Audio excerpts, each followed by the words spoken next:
अस्सलाम वालेकुम वरहमतुल्लाहि वबरकातुहू। आज कुव्वत बार या कमजोरी हमा किस्म की है, बच्चों की है, नौजवानों की है, बूढ़ों की है, खवातीनों हजरात दोनों के लिए ये यकसा मुफीद है।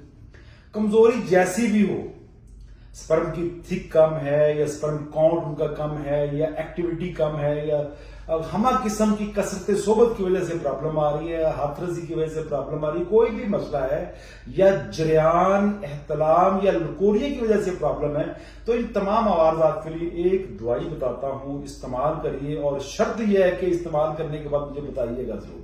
सोशल मीडिया पे आपने बड़े बड़े कुश्ते, बड़े बड़े नुस्खे और कीमती अद्वियात जो है ना आपने यूज की होंगी, इस्तेमाल की होंगी या सुनी होंगी। एक ही चीज बता रहा हूं, तुख्मे कोंच किसी भी परेशानी से तलब कर लीजिए, एक पाव ले ले, आधा किलो ले ले, सस्ता सा माल है, लेके उसका ऊपर वाला छिलका एक सख्त होता है, उसको उतार लीजिए, पाउडर कर लीजिए। आधा किलो दूध में सुबह फर्स्ट टाइम जो है ना 2 चम्मच डालिए और गाढ़ा कर लीजिए, खीर बनाइए चूल्हे पर रख के।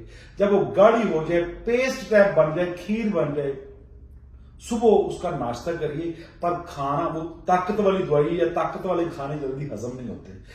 खाना उस वक्त खाएंगे जब आपको वो आपकी गजा जो है, जो आपने नाश्ता किया है, तुख्मे कोंच की खीर बनाई है, जब वो हजम हो जाए तो फिर आप खाना खाएंगे। वैसे आप खाना नहीं खाएंगे, वैसे अगर खाना खाएंगे तो बदहजमी होने का अंदेशा है। ये कुव्वत बाग की आखिरी दुआ है। मायूस कौन जो पेशेंट है ना, या बेऔलाद हजरात हैं, या जिनके स्पर्म की वजह से बांझपन का मसला है, वो आंखें बंद करके इस्तेमाल करे और मुझे दुआओं में याद रखिए। पर एक अर्ज है कि जो बंदा इस दवाई को इस्तेमाल करे वो दूसरों को मशवरा जरूर दे और मुझे कमेंट बॉक्स में जरूर बताए किसी ना किसी वीडियो में कि तुख्मे कोंच जो है उसने फायदा क्या किया और कितने % फायदा किया है। तुख्मे कोंच जो है ये कुव्वत बाग की कमजोरी की आखिरी दुआ है। इसको इस्तेमाल करिए, दुआओं में याद रखिए। जो मायूस कुन पेशेंट है, जगह जगह से दवाइयां खा चुके हैं, वो आंखें बंद करके सस्ता सा सौदा है जाके लेके इस्तेमाल तो करें। मेरे अक्सर दोस्त मुझे कहते हैं कि हकीम साहब आप ताकत वाली दवाइयां जो हैं उनके मतलब बात नहीं करते।